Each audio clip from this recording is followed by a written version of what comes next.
She found a monster chained in a basement, her 5-year-old daughter, offered him her only toy. I was nothing, a ghost.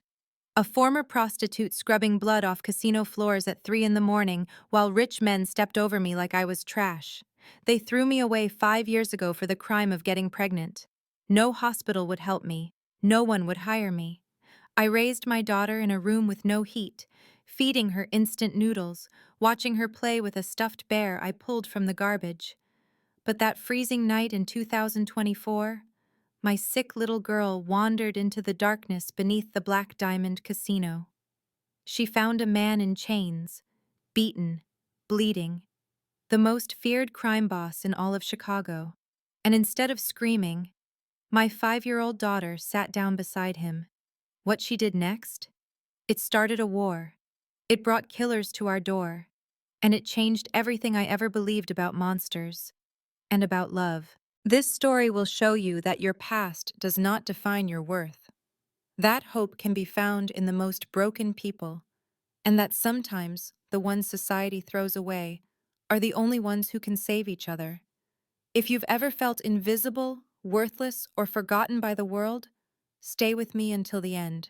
At 6 in the morning, Val finally dropped the heavy bucket. Her back ached with the weight of 8 hours of hard labor. As she stood, her knees cracked and her hands were numb from the chemical-laced water. The Black Diamond was silent now. The rich had gone home in their expensive cars, leaving behind their mess for the invisible workers to clean.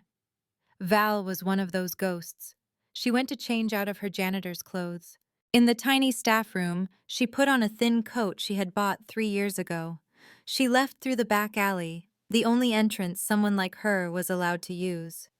Chicago's wind cut through her like a blade. The coat offered little warmth as she rushed into the dark streets. She walked 4 blocks because she had no money for a bus.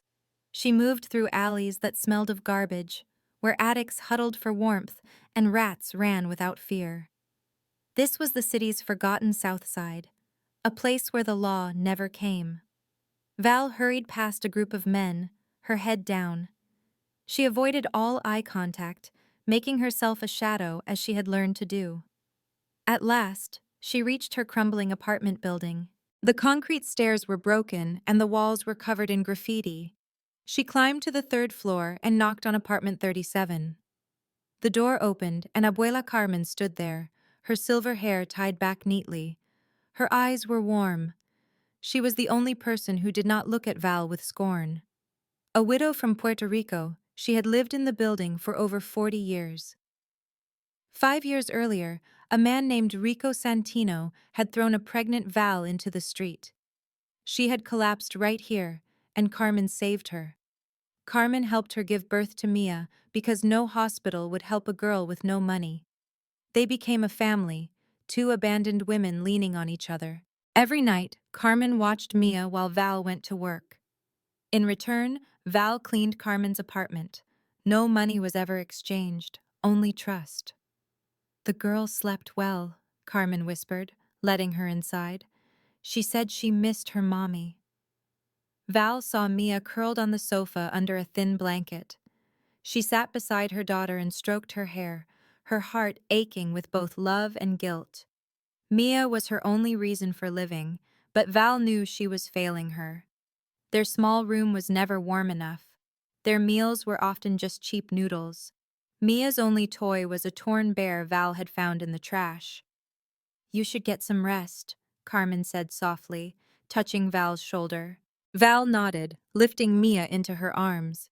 The girl slept on, her head resting on her mother's shoulder. Val gave Carmen a grateful look, then climbed 1 more floor to her apartment, number 42. The room was terribly small, with only a single bed, an old stove, and a toilet that had no door. The window faced a brick wall. She laid Mia down, then sat on the cold floor. She was too exhausted to sleep or even to cry. Outside, the sun was rising, but the light never reached her room. 3 days later, Mia started to cough. The coughs grew worse, and soon she had a fever that made her skin burn. At 4 in the afternoon, Val felt her daughter's forehead. It was dangerously hot. Val had no money for medicine and no insurance. Any hospital would throw them out. She ran to Abuela Carmen's apartment, but the old woman was also sick, her arthritis too painful for her to get out of bed. "Bring her here," Carmen said weakly, but Val saw her trembling hands and knew she couldn't. Mia needed someone who could move fast if the fever worsened. That night, Val had no choice. She had to take her daughter to the casino. She wrapped Mia in their best blanket and carried her through the 4 blocks of bitter wind. She whispered that everything would be all right, a lie to them both. At the Black Diamond, she slipped through the employee door and hid Mia in a small break room. A single yellow bulb lit the small space. Val laid her daughter on a torn sofa and placed a cool cloth on her forehead. She gripped Mia's hand. "Listen," Val said, her voice shaking. "You must stay in this room. Do not go outside. It is dangerous here. I will come check on you every hour." Mia nodded weakly, her eyes filled with trust. Val kissed her forehead and went to start her shift, her heart like a stone in her chest. The hours were torture. She ran back every hour, and each time, Mia was sleeping peacefully. But at 2 in the morning, when she returned for the 5th time, the sofa was empty. The blanket was still warm, but Mia was gone. Val's heart stopped. She rushed into the hall, fighting the need to scream.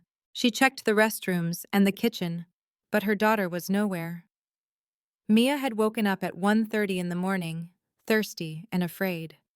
She left the room to find her mother, but the long hallway of identical doors confused her.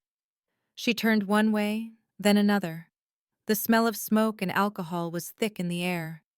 Then she saw a dark stairway leading down. She thought her mother might be cleaning down there, so she started down the steps, her hand on the damp wall. The basement looked nothing like the rest of the casino. There was only gray concrete, rusty pipes, and a strange metallic smell mixed with the dampness. A steel door at the hallway's end was slightly open, spilling weak light. Mia pushed inside and froze. Under a single unsteady bulb, a man sat against the wall. Thick chains bound his arms and legs to hooks in the concrete. His clothes were shredded, his face bruised and bloody, but his eyes, a stormy gray, burned when he saw the little girl. Mia did not know this man was Nathaniel Corsetti, the most powerful crime boss in Chicago. She only saw someone trapped and hurting. He reminded her of a dog she once saw, chained and left alone. The moment their eyes met, the frost in his gaze broke. He did not scream or beg for help. His voice was gravelly but firm. "You need to leave. This place is not safe for you." Mia did not move. She just watched him, her wide eyes filled with curiosity instead of fear. It was a pure compassion that only a child could have.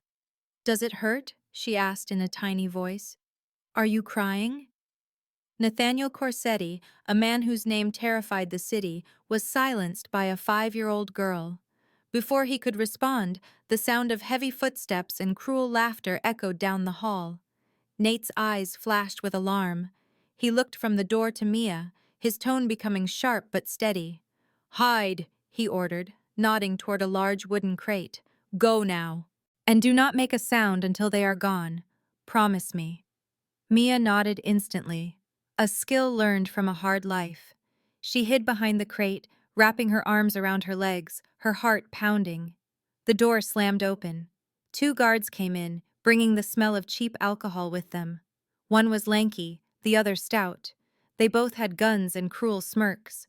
The tall one kicked Nate hard in the ribs. "What now, boss? Tomorrow night you just disappear. No one finds the body, and Carlo takes everything." The shorter man laughed and spat toward Nate. "I heard you were tough. Look at you now, a dog on a chain." Nate did not speak. He just lifted his head, his eyes burning into them, as if he was memorizing their faces for the future. After a few more kicks, the guards left, their laughter fading down the hall. When silence fell, Mia came out from behind the crate, her eyes wet with tears. "Are you okay?" she whispered, looking at the fresh marks on his skin. "They hurt you." Nate watched her, and for the first time in 3 days of captivity, felt something other than hate.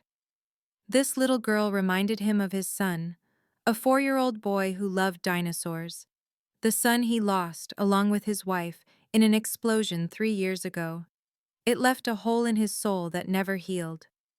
"I'm fine," he said, his voice softer than he expected. "You need to go now. Go to your mother, and do not tell anyone you saw me." Mia nodded, but as she turned to leave, she stopped. She reached into her pajama pocket and took out a small candy in red paper. It was a gift from Abua Carmen. She placed it on the floor by his chained hand. "Mama says candy makes the hurt go away," Mia explained with a small smile. "This will help." Then she turned and ran out of the room. Nate stared at the small gift. For the first time since the explosion, tears fell from his eyes. His own son used to do that. He would offer a piece of candy and say it would make his dad feel better. He believed that gentle part of himself had died with his family, but it was only sleeping. Mia ran back up the stairs, finding her way to the break room. Just as she sat on the couch, the door flew open and her mother Val rushed in. Val's eyes were frantic with fear. "Mia!" She knelt and gripped her daughter's arms, her voice trembling. "Where have you been? I was terrified." Mia's own eyes were still wide from the ordeal. "Mama," she whispered, "I was looking for you and I got lost. I went downstairs. The bad men have someone locked in the basement. He was on a chain, like that poor dog Mr. Johnson keeps in his yard." Val went completely still. She knew that basement. Everyone who worked at the Black Diamond knew it was forbidden. It was the place where people went and never returned, a place no one ever mentioned. "You cannot tell a single person about this," Val said, her tone so sharp it made Mia flinch. "Not one word. This is not a safe place.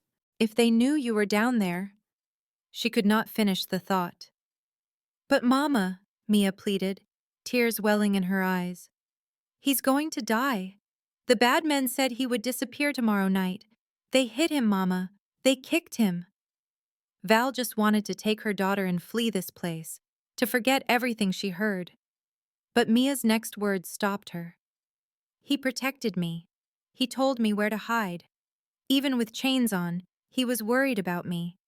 You always say we have to help good people. He is a good person." Val looked into her daughter's innocent eyes and felt something inside her break. Her child still believed in a goodness Val thought was long dead.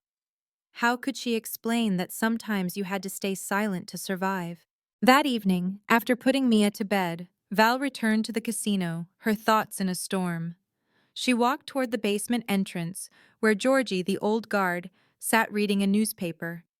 Georgie had been there forever. Unlike the others, he always treated Val with dignity. He never judged her, just gave a simple nod that made her feel seen.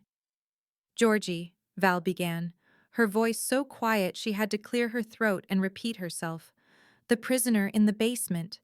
Who is he?" Georgie raised his head, his gaze sharp and searching. "You should not be asking about that," he said softly. "You should just do your work and stay quiet." "I understand," Val insisted. "But please, I need to know." Georgie considered her for a long second before he sighed and folded his paper. He lowered his voice. "That is Nathaniel Corsetti. He is the boss. He owns this building and half the city. 3 nights ago, his cousin Carlo ambushed him here. His guards were killed, his lieutenant is missing. Carlo made a deal with the Vulovs, the Russian family, to steal the entire operation." The ground seemed to drop from under Val's feet. She knew that name. Every person in Chicago knew it. He was a phantom, the man parents warned their children about. But she also remembered hearing a rumor once that he had destroyed a ring of traffickers who targeted women. "Tomorrow night, they will execute him," Georgie continued, his voice full of hate. "Then they will report he vanished. Carlo will take control and no one will question it." "Why are you telling me this?" Val whispered. A desperate hope suddenly ignited in Georgie's old eyes. He explained that his loyalty to the man's father left him powerless. "But you are different," he said. "You are a ghost here. Nobody even sees you. He believed the invisible could do what the powerful cannot. You must decide if he is right. Val returned to her apartment before sunrise, but sleep would not come. She lay beside Mia, watching her daughter's angelic face as Georgie's words spun in her mind. Nathaniel Corsetti, the most powerful man in Chicago, was chained in the basement below. He would be dead by the next night. It was not her problem. She was just a cleaner, a woman with no influence and no money. Her only real possession was the little girl sleeping next to her. She owed the man nothing. There was no reason to risk her life or Mia's for a stranger. Yet every time she closed her eyes, she saw the man Mia described, the prisoner in chains who had still thought to protect a child he did not even know. Then, her own past came rushing back to her. She saw the winter night 5 years ago, a memory she fought to keep buried. Rico Santino had beaten her and left her on the street while she was pregnant. She remembered kneeling on the frozen ground, blood dripping from her head as she begged people for help. Not one person stopped. They stared, then walked faster, as if her misery was a disease they might catch. She knocked on door after door, asking only for a warm place for the night. Each one was slammed shut in her face. "You deserve this," they yelled. "Do not bring your trouble to my house." She and her unborn child nearly died from the cold. But then Abuela Carmen found her. A complete stranger who offered her a bed, food, and hope. Just one person chose not to walk away. That single act of compassion is why she survived. Val opened her eyes and looked up, at the water-stained ceiling. She knew that if Abuela Carmen had ignored her like everyone else, she and Mia would not exist. She wondered how many people had died because nobody offered a hand. She thought of the man in the basement, betrayed by his family, waiting for death in the dark. He was a mafia boss, a monster the whole city feared. But he was also the man who had protected her daughter for no reason. He saved a child while he himself was helpless. "I do not owe him anything," Val whispered to herself. Then she heard Mia's innocent voice inside her head. "Mommy always says good people have to help others." Tears soaked her pillow. She had taught her daughter that lesson, but now she was ready to turn away, just like the people who had abandoned her 5 years before. Could she become one of them? Could she look her daughter in the eye each day and teach her about kindness, knowing she herself had been a coward, had let a man die because she was afraid? When the first weak light came through the dirty window, Val made her choice. She would help Nathaniel Corsetti, not for him, but because she refused to be someone who turned away. It was a reckless decision. It might be the last one she ever made, but at least she could face herself in the mirror without disgust. That night, Val told Georgie she needed to go to the basement to clean. The old man looked at her for a long time, his eyes seeing something she could not hide. He said nothing, but handed her the key and nodded. She carried a small paper bag. Inside was bread she bought with her last few coins, a piece of cheese, and a bottle of water. It was not much, but it was all she could manage without being noticed. Her footsteps echoed in the dark corridor. Her heart pounded so loudly she thought everyone must hear it. When she got to the steel door, she paused, took a deep breath, and pushed her way inside. Nathaniel Corsetti raised his head at the noise.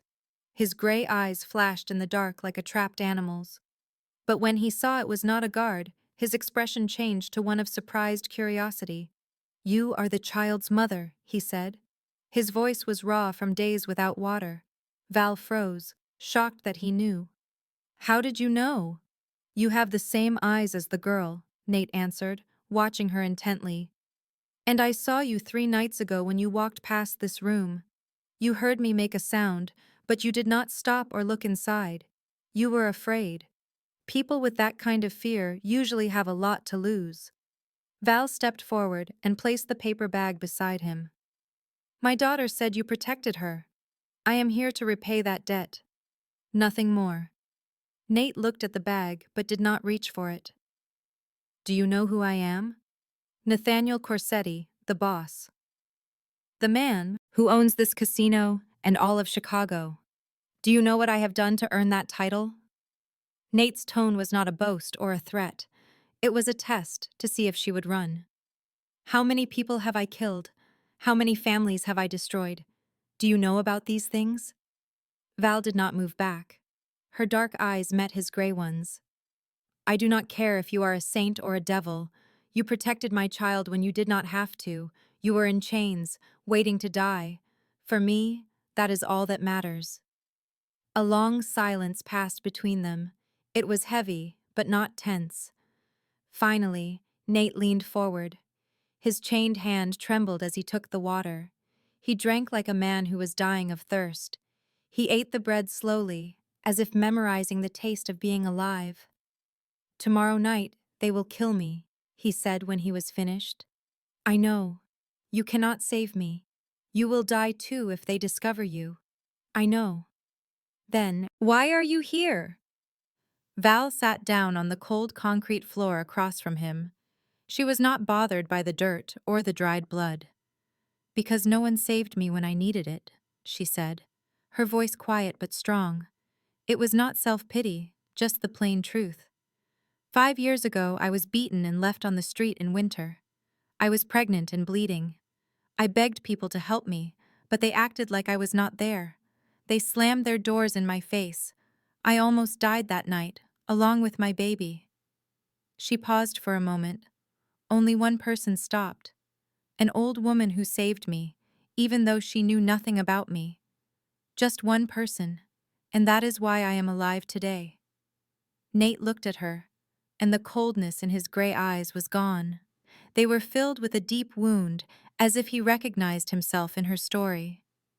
What is your name? He asked, his voice softer than before. Valentina, but people call me Val.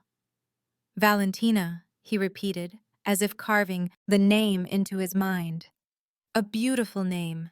It means strong and healthy. It seems your mother chose it well. She hoped I would be stronger than she was. She did not know how much strength life would require from me. Nate smiled for the first time in days. It was a painful, but genuine expression. In that moment, two people cast aside by the world found a connection. Not as a mafia boss and a janitor, but as two humans who had hit the very bottom and were fighting their way back up. After that night, Val started to do something she had never done before. She started to observe. For years at the Black Diamond, she had survived by being invisible. Head down, eyes averted, she saw nothing and heard nothing. But now she understood that being invisible could be a weapon. Nobody pays attention to a janitor scrubbing the floor. No one lowers their voice when a ghost pushes a cleaning cart by. Nobody imagines that the quiet woman is listening to every word they speak. On the first night after she met Nate, Val asked to clean the third floor, where Carlo Corsetti had his office. She went there at 2 a.m, after Carlo had left. The room was filled with empty glasses and overflowing ashtrays. Val cleaned slowly, her eyes scanning his desk for anything useful. She saw handwritten notes with numbers, names, and addresses.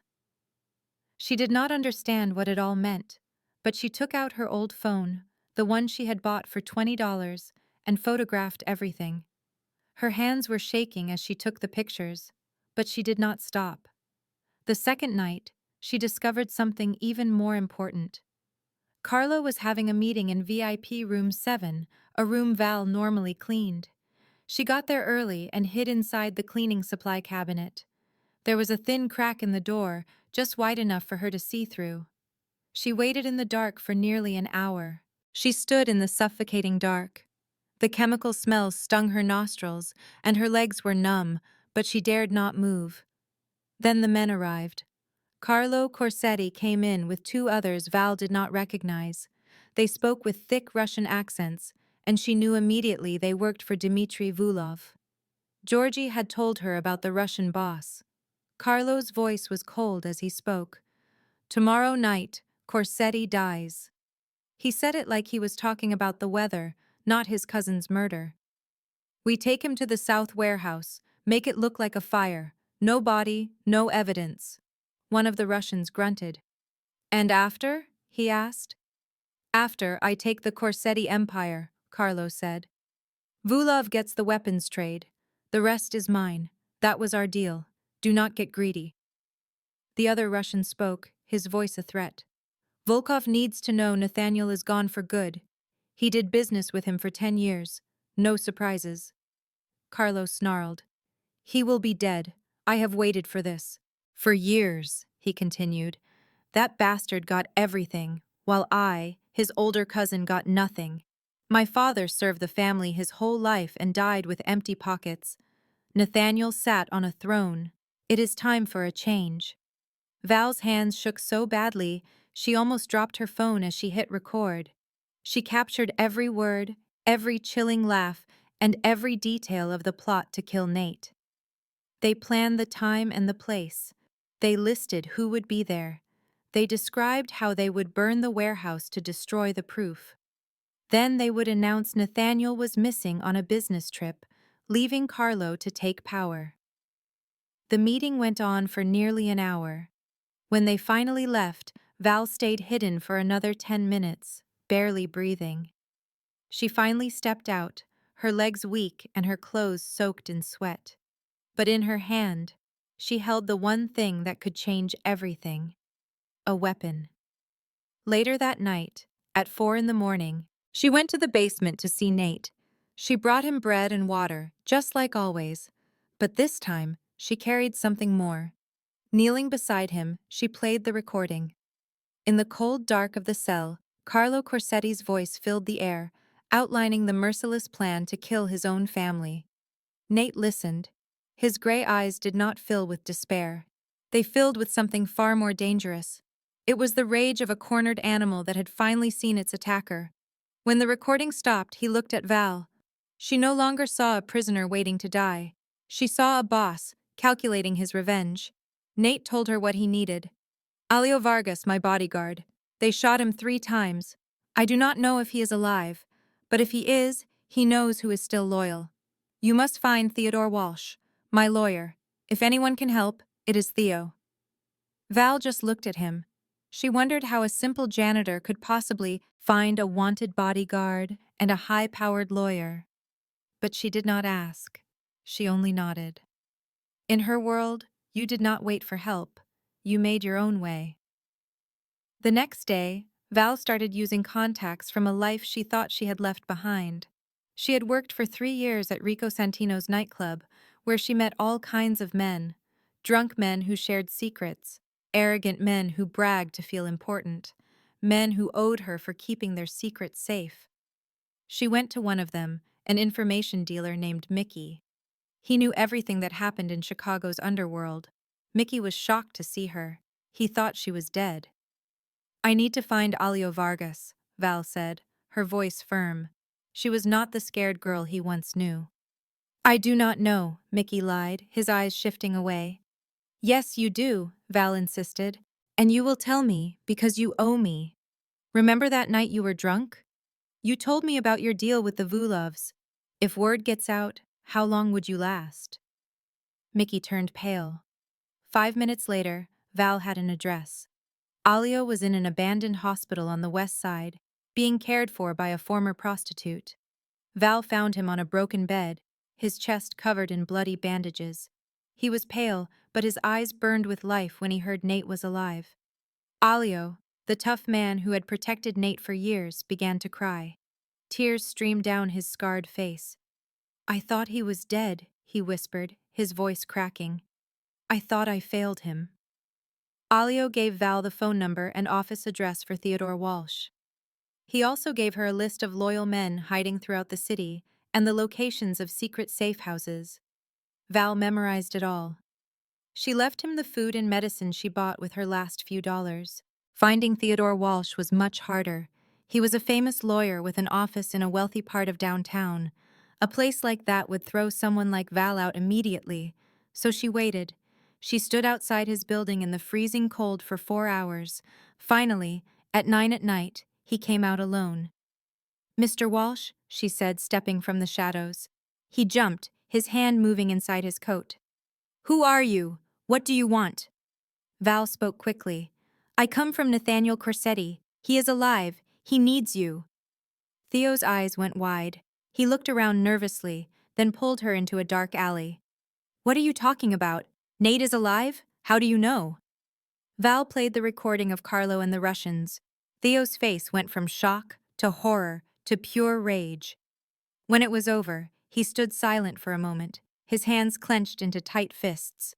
My God, he whispered. His voice was shaking. Carlo. It was Carlo all along. I should have seen it. Seen what? Val asked. Theo looked at her, his eyes filled with old pain. Nate's wife and son, Isabel and the boy. They were killed in a car bombing 3 years ago. The people who did it were never found. Nate spent a fortune, searched for 3 years, but nothing. He paused, swallowing hard. But now, listening to this, hearing how long Carlo has been planning, how he is tied to Vulov, it all fits. Carlo killed them. He killed Isabel and the boy to break Nate, to set up this takeover. The blood in Val's veins ran cold. She thought of Mia. She thought about someone hurting her daughter for power, and she understood a new level of evil. She also understood Nate's private pain, the pain of a father who lost his child and never knew who to blame, until now.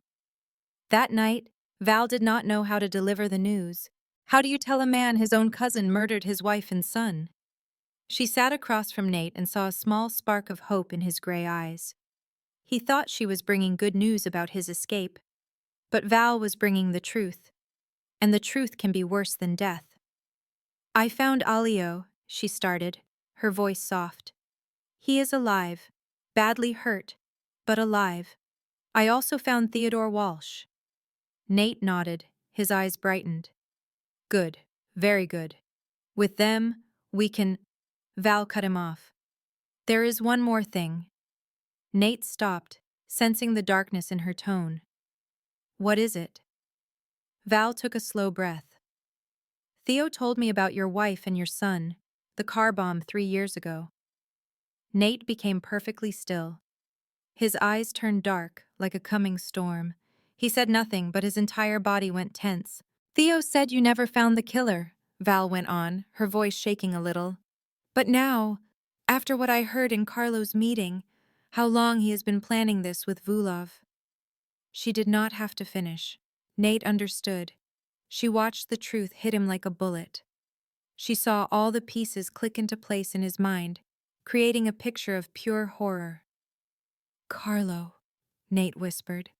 The word was flat and terrifying. Carlo killed Isabel. Carlo killed my son. It was not a question, it was a verdict. Val could only nod, unable to speak. Nate sat without moving, staring at nothing. She watched him crumble from the inside out. He was only 4 years old, Nate said, his voice breaking like glass. He liked strawberry ice cream and dinosaurs. Every morning he would run into my room and jump on the bed. Nate heard his son's voice. Daddy, wake up! He was calling for Carlo, Uncle Carlo, the man who always brought him toys. Tears finally carved paths down Nate's face. These were not for anyone else. They were for himself. He wept without a sound, just a silent flow of tears that spoke of absolute ruin. A father had lost everything, and now he knew the face of his enemy. Val felt herself move without thinking. She reached through the bars and placed her hand over his, the cold metal of his chains pressing into her skin. She held it tight, trying to send him strength through her touch. Words were useless against this kind of pain, so she said nothing. She simply sat with him in the silent darkness. Minutes passed, maybe an hour. Then, the trembling in his hand stopped. It grew steady, then strong. When Val looked up, the emptiness in Nate's gray eyes was gone. In its place was a cold, merciless fire that terrified her more than anything she had ever seen. I will kill him, Nate vowed. His voice was no longer broken. It held the cold finality of a death sentence. I will take him apart, piece by piece. I will make him pray for death, long before I grant it. Val felt no fear at his words. She should have, But she didn't. She understood. If anyone ever hurt Mia that way, she would say the same thing. She would become a monster for her daughter. First, we have to get you out of here, she said. You have to live through tomorrow night. Nate's gaze met hers, and for a moment, the hardness softened. A flicker of light appeared in the crushing dark. Why are you still here, Valentina? He asked. You could have left long ago. Val looked at the man in chains, covered in blood, who had just been handed the cruelest truth imaginable. Because sometimes, she answered softly, the people the world throws away have to protect each other. The plan came together in a frantic race against time over the next 24 hours. Failure was not an option. Alio, though still recovering, made contact with 5 loyal bodyguards hiding in the city. They were men ready to die for their boss. Theo secured a car at the casino's rear exit and prepared a safe house on the outskirts. It was a bunker Nate's father had built in secret decades ago, a place Carlo knew nothing about. Success depended on perfect timing and the loyalty of one old man. That evening, Carlo threw a lavish party on the casino's upper floors. He called it a celebration of the transfer of power. He invited everyone he wanted to impress with his new authority. The sound of music and champagne glasses echoed from above. Down in the basement, a rescue was unfolding in silence. Val arrived at 10 in the evening, dressed in her usual janitor's uniform. She pushed her cleaning cart through the halls, an invisible fixture. No one gave her a second look. Inside her pocket, her phone was on silent, waiting for Alio's signal that the car was in position. At 11:30, the message arrived. Val descended into the basement, her heart pounding in her ears. Georgie was waiting, his old face tight with stress. But his eyes held a look of relief, as if he had waited years for this moment. We must be quick, he whispered, leading her to Nate's cell. He fumbled with a ring of keys, his hand shaking slightly as he found the correct one and turned the lock. Inside, Nate was already on his feet. His gray eyes flashed in the dim light. Georgie entered and knelt, quickly working on the chains at Nate's wrists and ankles. Boss, he said, his voice thick with emotion. I am so sorry. I should have acted sooner. You have done enough, Georgie, Nate replied, his tone surprisingly gentle. You served my family for 40 years. My father would be proud. The chains dropped to the floor with a heavy clang. For the first time in days, Nate stood. He swayed, his legs weak from the irons. Val rushed to his side, letting him lean on her. We need to go, she urged. Alio is waiting. They moved down the dark corridor with Georgie in the lead. Every step was cautious. They were almost at the stairs when their path was blocked. A door flew open and a figure emerged. It was Rico Santino. His eyes went wide with shock, then narrowed into slits of hatred when he saw Val. You, he hissed. You old dog. You're still breathing? His eyes darted from Val to Nate, and understanding dawned on his face. You're helping Corsetti escape. You, a piece of trash I threw out. Val froze. Memories from 5 years ago crashed down on her. The abuse, the beatings, the shame. But she was not that girl anymore. She did not tremble. Step aside, Rico, she said, her voice like ice. This is not your fight. Rico laughed that same cruel laugh from her nightmares. Who do you think you are? He reached for his coat pocket, where she knew he kept a gun. But Nate moved faster than thought. Even after days of torture, he was still a killer.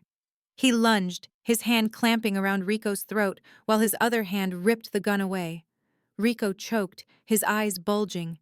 With his last bit of strength, he hit the panic button on his belt. It was the alarm every one of Carlo's men carried. A piercing shriek filled the basement, shattering the silence. Everything had just become 100 times worse. The alarm screamed through the corridors like a soul in hell. Nate squeezed Rico's throat until the man went limp and then tossed the body aside. He checked the gun's magazine and turned to Val and Georgie, his eyes blazing. Run, he commanded. East emergency exit. Alio is there. They ran. Georgie led them through a maze of service tunnels he knew after 40 years. Behind them, heavy footsteps echoed. Men were shouting. Val knew Carlo's guards were closing in. They took turn after turn until Val was completely lost. She just followed Georgie, her feet slipping on the damp floor. Gunshots erupted behind them. Bullets whizzed past, chipping concrete from the walls. Nate fired back. 3 shots. She heard a man cry out. She didn't look back. "The exit is just ahead," Georgie yelled, his voice strained. "Just 20 more meters!" They ran harder than they ever had. Val's lungs were on fire, her legs were numb, but she kept going. Mia was waiting for her. She had to get back to her daughter. The steel door was right in front of them. Georgie threw himself at it and twisted the handle. Freedom was just outside. But then 3 men appeared from a side hall, blocking their way. Nate shot one down, but the other 2 took cover and unleashed a spray of bullets. They were trapped. The exit was right there, but they couldn't reach it. "Go," Georgie said suddenly. His voice was calm in the chaos. "I will hold them off." Nate turned to him, his eyes wide. "Georgie, no." "Boss," Georgie interrupted, and then he smiled. It was a peaceful smile.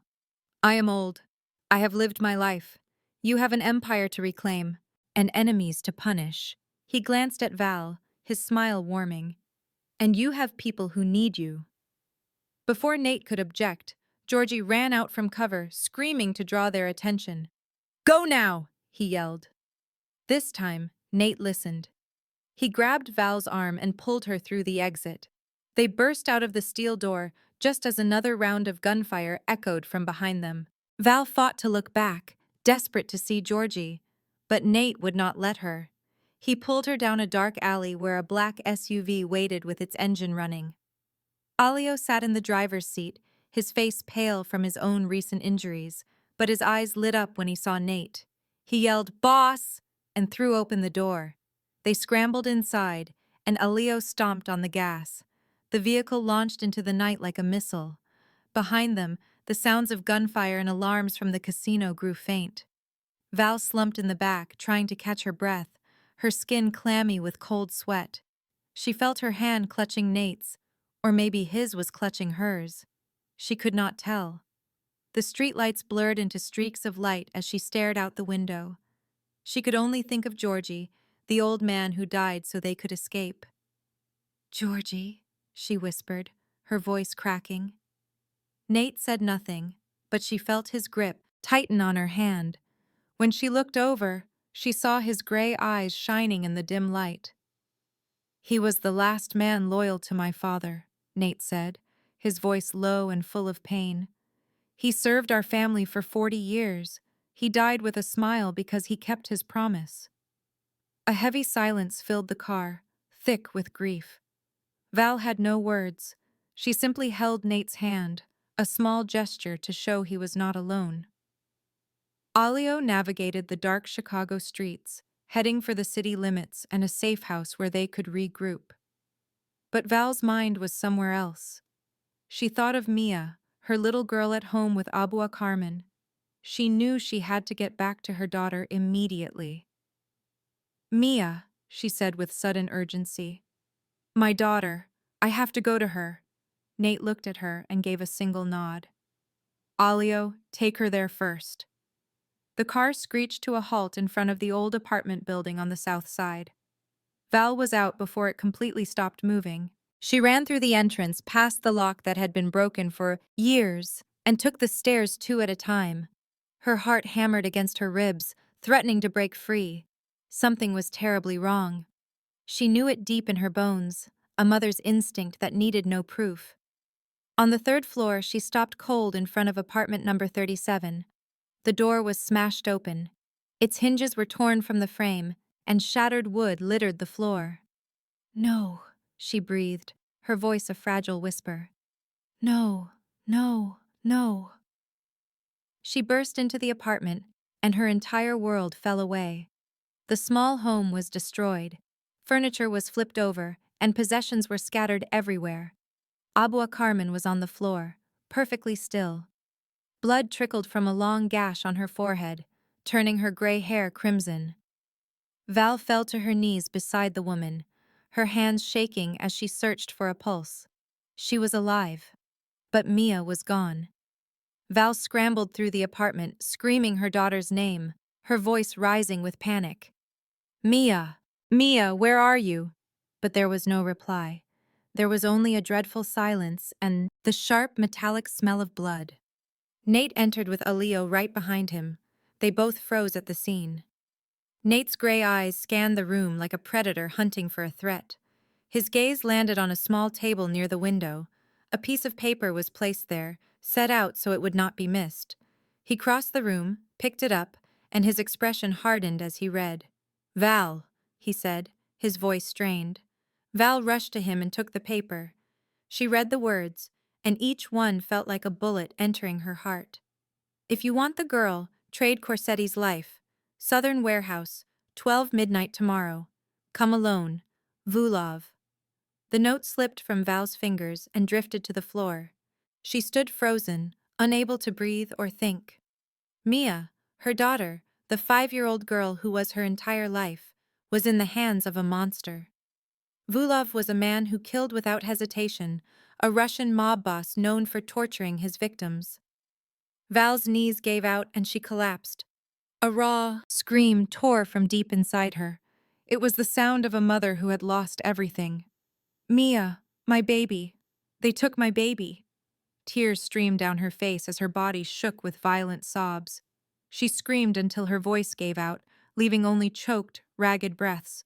Nate knelt beside her. His strong hands gripped her shoulders, forcing her to meet his eyes. Val, he said. His voice was hard, but underneath she could hear a familiar pain, an agony he had known himself. Look at me. Val raised her head, her eyes swollen and red. Her face was a mask of despair. They will kill her, she whispered, her voice completely broken. They will not get the chance, Nate interrupted. His gray eyes burned with a cold fire she had never seen before. It was the fire of the man who once controlled all of Chicago. It was the fire of a father who knew her suffering all too well. I swear to you, Val, I will get her back. I will kill anyone who touches her. I will bring her home to you, even if it is the last thing I do. You do not understand, Val sobbed, clutching his jacket. You do not know what they will do to her. I do understand, Nate said, his voice dropping, rough with an old, deep wound. I understand better than anyone. I lost my son. I will not let you lose your daughter. Not because of me. Not tonight. He rose to his feet and turned to Alio. His eyes were no longer those of an escaped prisoner, but of a king ready for war. Call everyone. Call Theo. Call Bobby Sullivan. Call every man still loyal. We are not waiting until tomorrow. We move tonight. The safe house on the edge of Chicago became a war room in under 2 hours. Alio made the calls, and loyal men arrived one by one, moving like shadows in the dark. There were 5 bodyguards who had been with Nate from the beginning, men who had survived the ambush and gone into hiding. Theodore Walsh came with a briefcase full of intelligence on Volkov's businesses, including the southern warehouse where Mia was being kept. Detective Bobby Sullivan, a police officer whose own daughter Nate had rescued years ago, brought maps of the area and information on Volkov's gunmen. The bunker filled with the smell of gun oil and nervous sweat. Nate stood in the middle of the room, looking down at a large map on the table. Val watched him, seeing a completely different man. This was not the broken prisoner she had found in a dark cellar. This was Nathaniel Corsetti, the feared boss of Chicago. Now she understood the stories. He gave commands with cold efficiency, his sharp gaze assessing every man's skills. Volkov has about 20 men at the warehouse, Bobby Sullivan reported, pointing to the map. They work in shifts of 8, 4 outside, 4 inside. Carlo is at his penthouse celebrating. He does not know you escaped. We hit them in 2 teams, Nate ordered. Team 1 gets the girl from the warehouse. Team 2 takes Carlo from his penthouse, alive. I will lead Team 1. Boss, Alio protested, his voice tight with worry. You are not recovered. Your wounds. I do not care. Nate cut him off, his tone absolute. That girl is in his hands because of me. Her mother saved my life, and now her child is in danger. I will bring her home myself, or I will die trying. The planning continued for another hour. They reviewed every detail and prepared for anything that could go wrong. When the men left to get their weapons, Val stayed in her chair, staring at nothing. Her mind was with Mia, imagining the horrors her daughter was facing. Nate walked over and sat down across from her. For a long time, they sat in silence. You need to stay here, he finally said. This place is secure. I will bring Mia back to you. Val looked up, her brown eyes meeting his gray ones. I want to go with you. No, he said flatly. You would die. I do not care. Nate's jaw clenched and his eyes flashed with an emotion she could not name. I care, he said, his voice low. What do you believe I am fighting for? My business, money, or power? He moved closer, erasing the space between them. I am fighting for you, because for the first time in 3 years, I have a reason to live that is not driven by revenge. Val stood frozen, unable to process his words. I do not know what it is, Nate went on, his voice rough, as if the words were torn from a place he had long since sealed away. When you came into that cell with food and water, you saw me as a person, not a monster. When you held my hand after I learned the truth about Isabel and my son, you changed me. I believed that part of me was gone forever, but it was only waiting for someone to bring it back. He lifted his hand to her cheek, and Val felt the warmth of his skin against her own. I will get Mia back, I promise. But you must remain here. You have to survive, because if you do not, then even if I succeed tonight, I will have lost everything. Tears streamed down Val's face, born from her fear for Mia and the weight of his confession. She grasped his hand, holding it to her cheek like a lifeline in a storm. You have to return, she said, her voice cracking.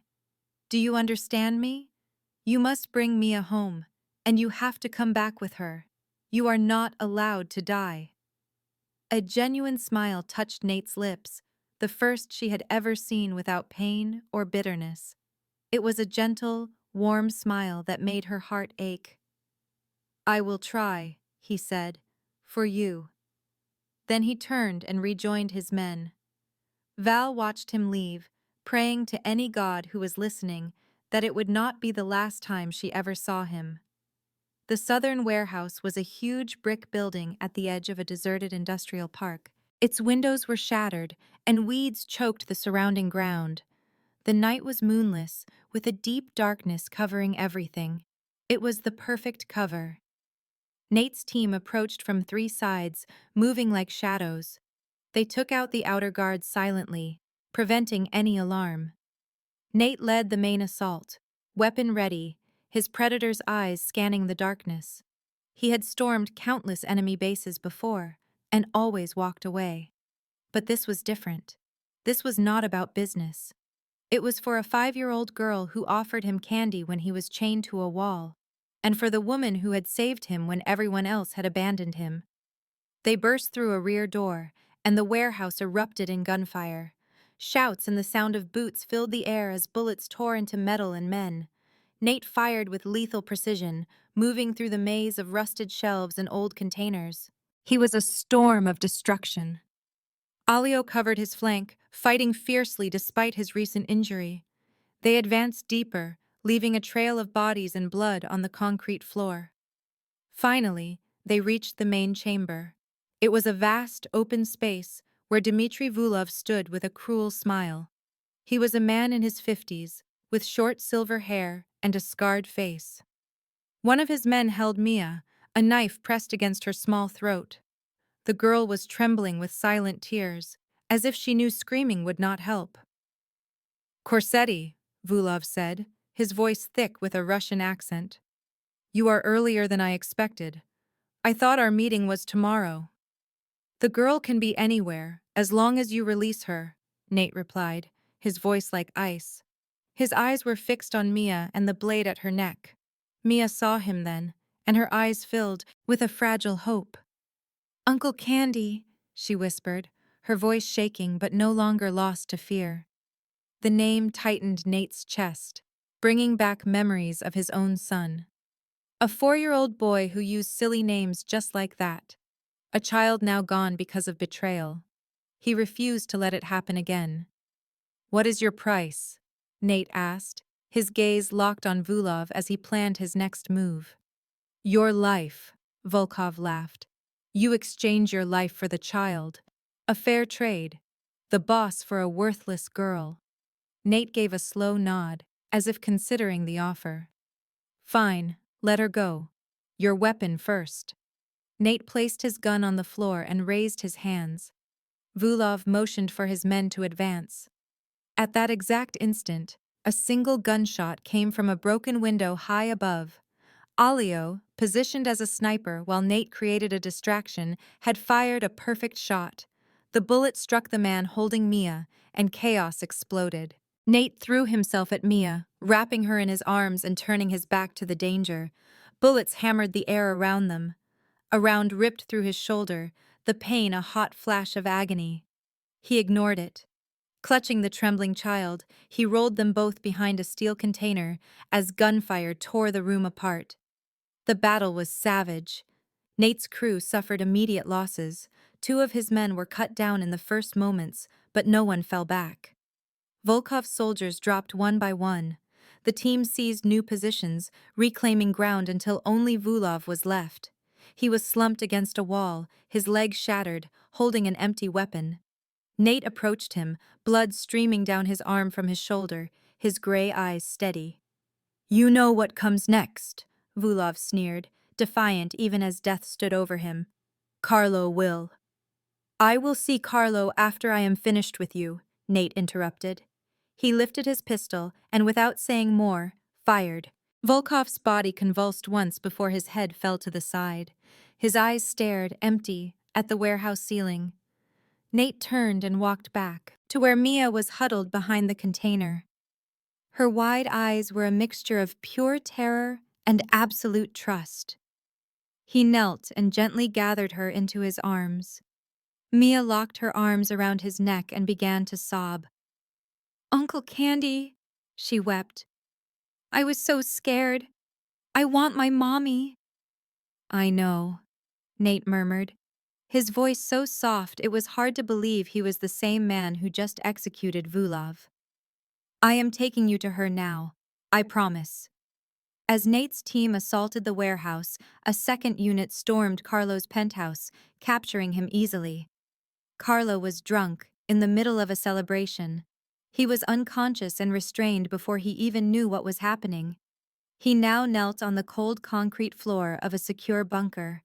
His hands were bound, his face swollen and bruised. Before him stood Nathaniel Corsetti, the cousin he was sure was dead. Val remained in a corner of the room. Mia was sleeping next door, checked by Nate's doctor, and cleared of any injury beyond the shock. Val did not want to be here. She did not want to see what was coming, but she had to hear the truth from the man who almost destroyed her child. "Cousin," Nate began, his voice so cold it seemed to lower the temperature in the room. "I know you murdered Isabel and my son." Carlo raised his head, his eyes red from alcohol and now filling with fear. How do you know?"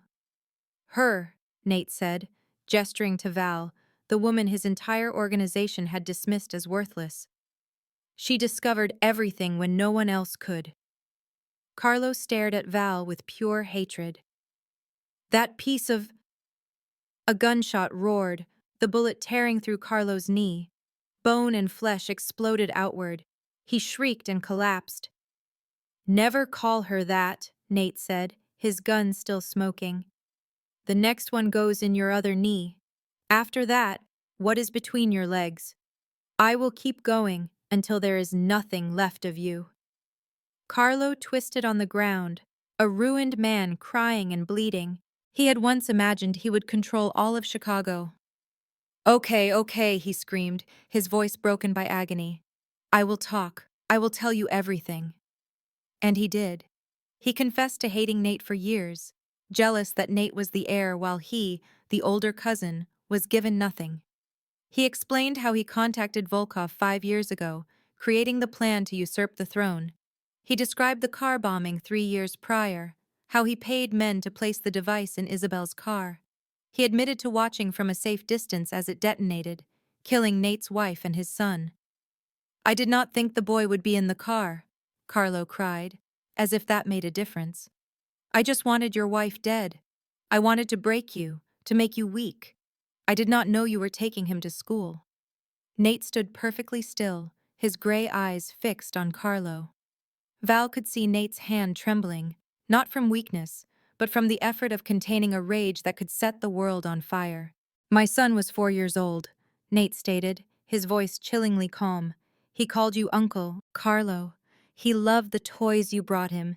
He would run to hug your legs every time he saw you. Carlo sobbed. Brother, please. We are family. Our fathers were brothers. You cannot do this. You murdered my family, Nate cut in, moving closer and aiming the gun at Carlo's head. You murdered my 4-year-old boy. You murdered my wife.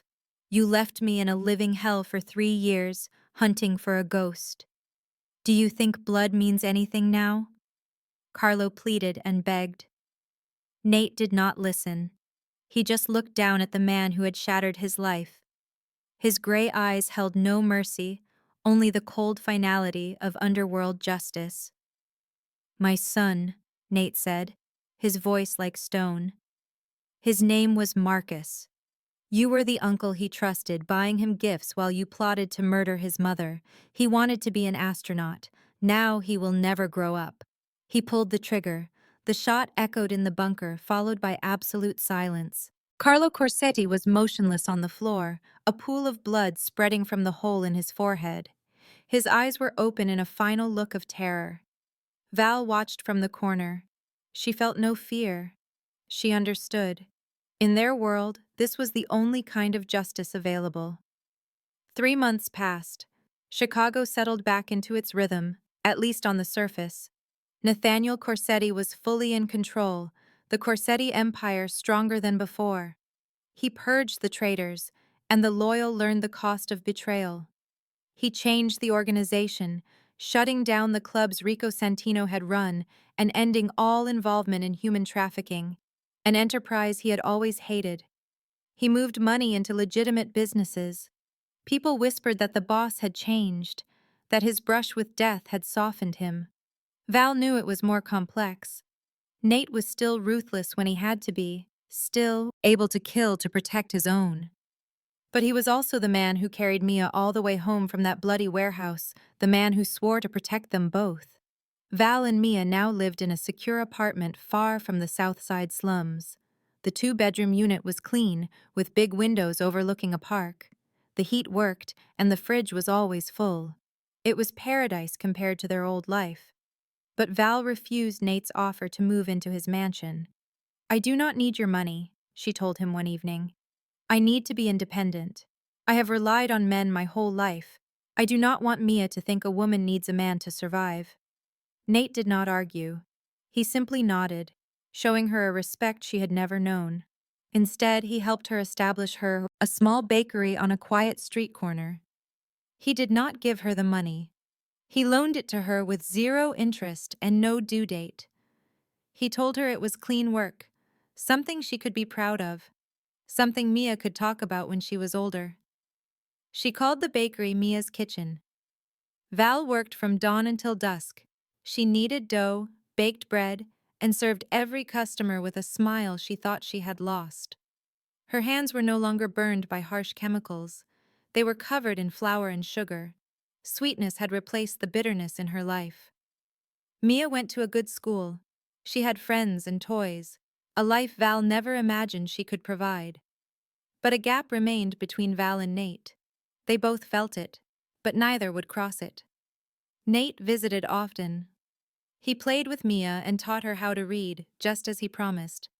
He brought her stuffed animals and books. Mia called him Uncle Nate and loved him. He was the father she never had. But whenever Nate's eyes met Val's, or their hands brushed by accident, they both recoiled. They were afraid one more step would shatter everything. Val was cleaning up late one night after Mia was asleep. Nate came to the bakery. He sat at a small table by the window and watched her work. Neither of them said a word for a long time. "I used to sell my body," Val said suddenly. Her voice was quiet, but it trembled. She was finally letting go of a weight she had carried for months. "You're a powerful man. You have money and the whole world. What am I? A woman with a dirty past that can never be washed away. This can't—" "Can't what?" Nate asked. He stood and walked toward her. Val backed away until she hit the counter. "People will talk," she said. "They will say you are crazy for being with someone like me." "Let them," Nate cut in. His gray eyes were fixed on her with a sincerity she had never seen before. "I do not care what you were. I care who you are. You are the woman who saved me when I had nothing. You saw me when the world turned away. You showed me there was something to live for other than revenge." He lifted his hand and gently touched her cheek. Val felt tears run down her face. She did not even know she had started crying. "I lost my wife and child once," Nate said, his voice now a low whisper.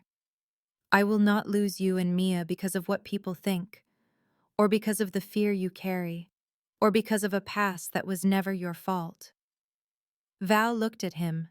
The most feared man in Chicago stood before her, his eyes full of pain and hope, and she understood they were both terrified. They were afraid of being hurt again, of losing something precious. But perhaps they could face that fear together. 6 more months passed. The bond between Val and Nate grew slowly, like strong roots digging into the earth.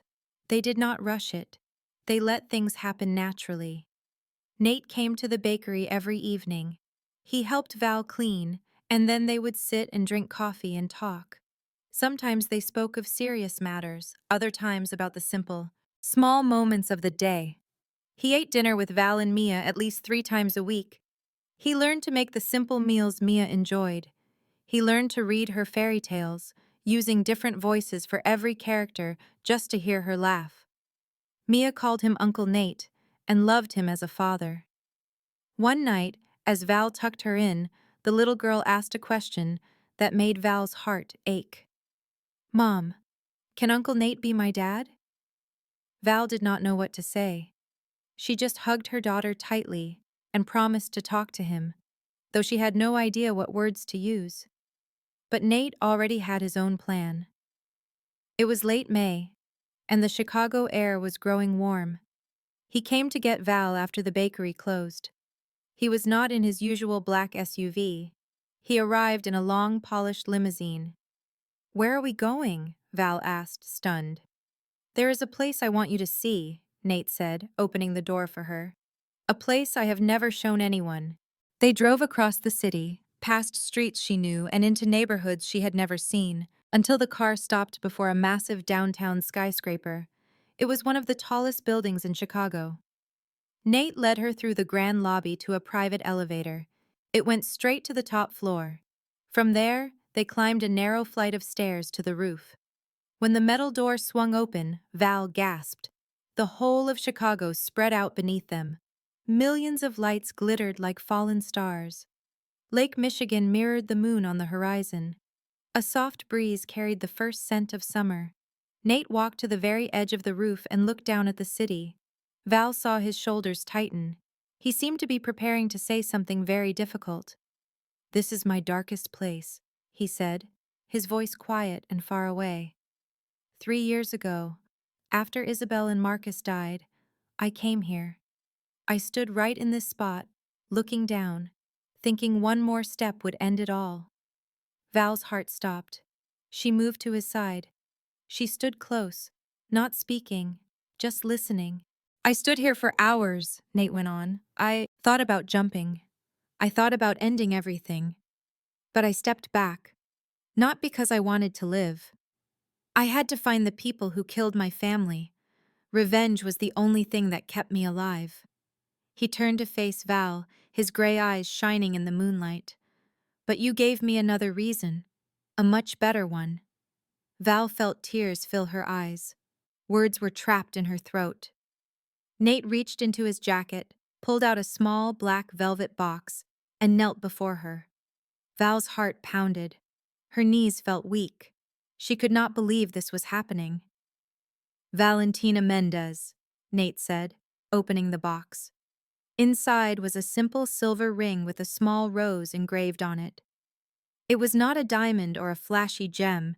It was the flower she had once told him she loved, in a conversation she thought he had forgotten. You saved me from the darkness. You saw me when I was invisible. You gave me hope when I had none left. You taught me that life was about more than revenge and pain. He paused and took a deep breath. Val saw his eyes were glistening, not with city light, but with tears. The most powerful man in Chicago was holding them back. I do not deserve you. I know that. I have blood on my hands.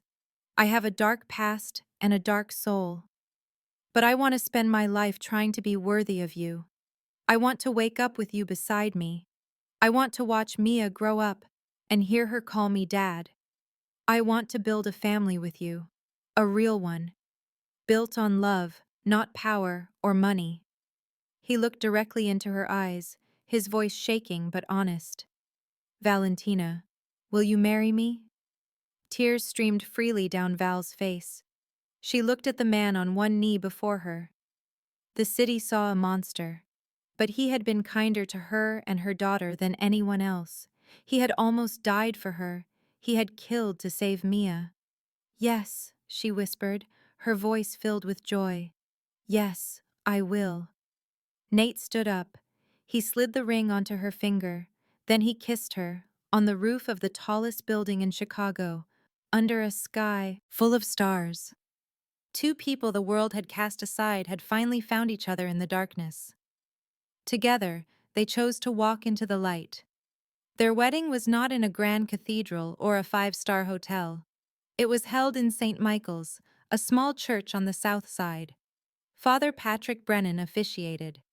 He was the old priest who had never judged Val during her hardest times. It was Val's choice, and Nate agreed completely. He knew this wedding was not about showing off wealth or power. It was about two people finding their way out of the dark. That August morning, sunlight poured through the stained glass windows. It painted colored patterns on the old wooden floor. The small church was full, not with high society strangers, but with people who mattered. Abuela Carmen sat in the first row, already crying before the service began. The woman who had saved Val 5 years ago was now watching her start a new life. Val's old co-workers from her cleaning job were there. They were people who had also been ignored by the world. They wore their best clothes, proud to see one of their own find happiness. Alio, now fully healed, stood beside Nate as his best man. Theo sat nearby, a rare smile on his serious face. Nate's guards were also there. They were men who would have died for him, and now they were watching him find peace. The church doors opened, and Val walked in. She wore a simple, elegant ivory dress with delicate lace. It was knee-length, perfect for her simple tastes. Her hair was down, decorated with small roses. She wore no jewelry but the silver ring Nate had given her. But it was not Val who stole everyone's breath. It was Mia, just 6 years old, walking ahead of her mother. She scattered white rose petals down the aisle. Own life. Mia was the flower girl. She wore a white dress, her hair in two small braids tied with pink ribbons. She had the brightest smile Val had ever seen. She scattered flower petals with intense focus, earning warm smiles from everyone. When Val and Mia reached the altar, Nate was waiting in a black suit. His gray eyes looked only at Val, as if nothing else in the world existed. Father Patrick began the service. Then came the vows. Nate took Val's hand, his voice low and firm. I cannot promise perfection. I have blood on my hands and a darkness in my soul that may never fade. But I promise to use all my strength, my power, and my ruthlessness to protect you and Mia. I promise to love you for who you are with every scar from past. And I promise that you will never be alone again. Val tightened her hand in his, tears on her face as she spoke her own vows. I used to think I was not worthy of love. I thought my past would always define me. You proved me wrong. You saw me when I was invisible. You trusted me. You gave me a reason to keep going. I do not know what our future will be, but I want to face it with you, through light and darkness. Father Patrick pronounced them husband and wife. As Nate kissed Val, the church filled with applause. The clearest sound was Mia's happy shout, "Now we are a family!" She squeezed between them, hugging them both. In that small Southside church, 3 people the world had cast aside found their home. In the year 2036, 12 years after the wedding, the estate in the Chicago suburbs was bright with laughter on an April morning. Mia, now 17, sat near the window with a law textbook. She planned to become an attorney to defend women like her mother had been, women left behind by a system that failed to protect them. Nate had formally adopted her after the wedding, and she wore the Corsetti name with pride. Marco Nathaniel Corsetti, who was 10 years old, was in his father's study. Nate and Val's first son was learning to analyze financial statements with an intensity that defied his age. He was the image of his father, with sharp gray eyes and a strong jaw, but he had his mother's kind heart. The twins, Isabel Rose and Luna Marie, were 7 years old. They were named for Nate's late wife and Val's mother. Their joyful laughter filled the garden as they ran, their long black hair and brown eyes identical. But their smiles was their father. Anthony James, at 4 years old, was the youngest. He scrambled behind his sisters on determined legs, his bright blue eyes a gift from his grandmother. He had a strong will and refused to be left behind. Nate, now 50 and mostly gray, still had a powerful build. He sat on the porch, watching his children with a look of pure contentment that no one would have recognized 12 years before. It was the face of a proud father. He had left his old life behind, turning the Corsetti family's operations into legitimate ventures. It was a different kind of power, one his children could respect. Val came out holding a pitcher of lemonade. At 40, her hair was still dark, with just a few threads of silver. Her hands were no longer scarred by chemicals, but were soft from making bread and holding her family. She had started a foundation to help women escape dangerous lives, offering them safety, new skills, and a path to start over. The Corsetti money funded it, a gesture to mend the past and build a better future. Anthony ran to Val and pulled on her dress, his blue eyes shining. "Mom, can you tell the story of how you saved Dad?" It was their favorite, a story they knew by heart. It was about a brave mother and a father who had been a monster until love changed him. Nate and Val shared a warm smile. The family settled together on the porch, under the big oak tree Nate planted when they were married. Once, Val started, her voice gentle. There was an ordinary woman in a very bad place. And she found a monster in a basement, Marco added, reciting his favorite line. But he was not a real monster, Mia chimed in, looking at her father with love. He just needed someone to see who he really was. Nate wrapped his arms around Val, and when she did, he said, "The monster knew he had a reason to live." "Daddy," asked Isabel Rose, her voice clear, "are you a monster anymore?" Nate looked at his daughter, then at Val, and at the beautiful family he never thought he would have. "A piece of that monster is still inside me," he said with honesty. "But now, it only wakes up to protect the people I love. For all of you, I am just Dad." As the Chicago sun began to set, the Corsetti family's laughter filled the air, mixed with the sweet smell of roses from Val's garden. They had found each other in the shadows and built a home in the light. Their life together showed that love can truly grow in the darkest of places. It proved that people can be saved, even those the world has given up on. A person's worth is not defined by their past, but by the choices they make when things are hard. This story shows us that we should never judge people by how they look or what they have been through. Inside every person is the power to change. It also shows that being brave is not about having no fear. It is about acting even when you are afraid. And sometimes it just takes one person who is willing to see you to change everything. If this story moved you, please subscribe to our channel. Like and share this video so we can continue to bring you powerful stories each day. What did this story make you feel? Did it connect with anything in your own life? Please share your thoughts in a comment below. We would love to hear from you. We wish everyone watching this a life full of good health, joy, and peace. Thank you for being with us. Goodbye, and we will see you in our next video. This content was carefully researched, crafted, and manually edited by our team to bring you meaningful lessons and inspiration.